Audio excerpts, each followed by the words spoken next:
So this church in Thessalonica is facing a lot of challenges. They're being persecuted from inside and outside the church. And the persecutions we're talking about are not somebody rolling the eyes because you left a tract on their desk at work. It's not because you've been left out of the company party. It's not because you didn't get friended on Facebook. We're talking about people losing their lives. We're talking about people making a decision for Christ and then watching their children's eyes gouged out. We're watching families separated and tortured.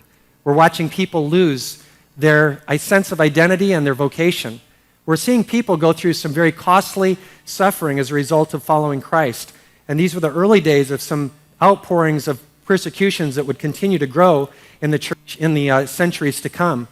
And the church is also facing, in addition to that, false teaching from within.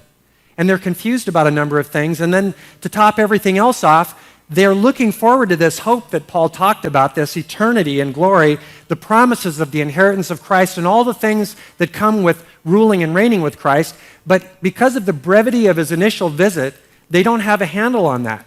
Can you imagine that? 3 Sabbaths, and they couldn't figure this out. What's wrong with those guys?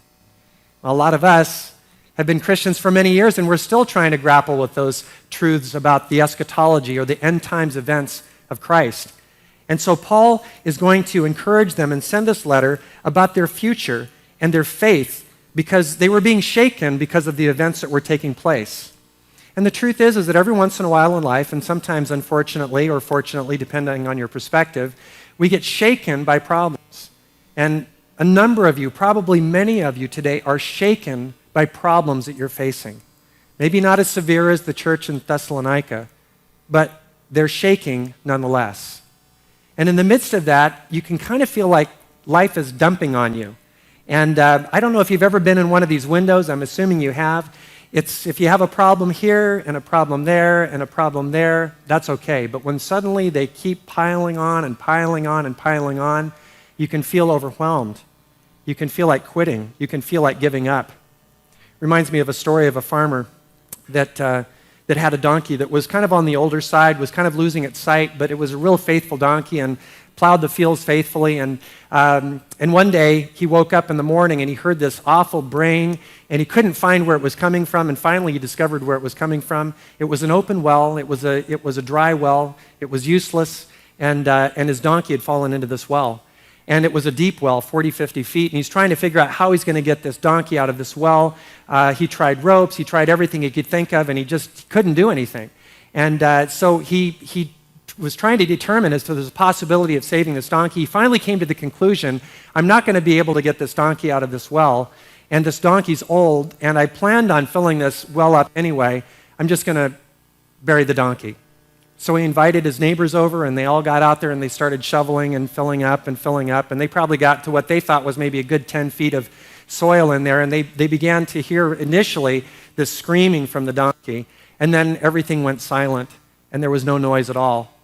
And after filling for quite a while, the farmer looked down in the hole and was completely astonished to see that there was a rustling movement down in the bottom of this well.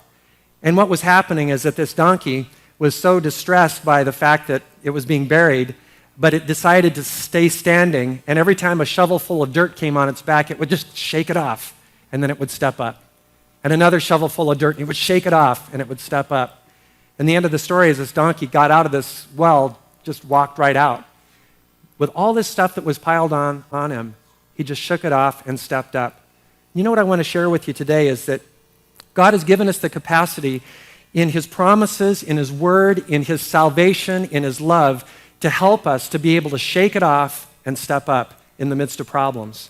And that's something that's a challenge. Sometimes you want to give up. Sometimes you want to quit. Sometimes you want to lay down. All those things would have killed that donkey, and sometimes it kills us when we collapse under the weight of the problems.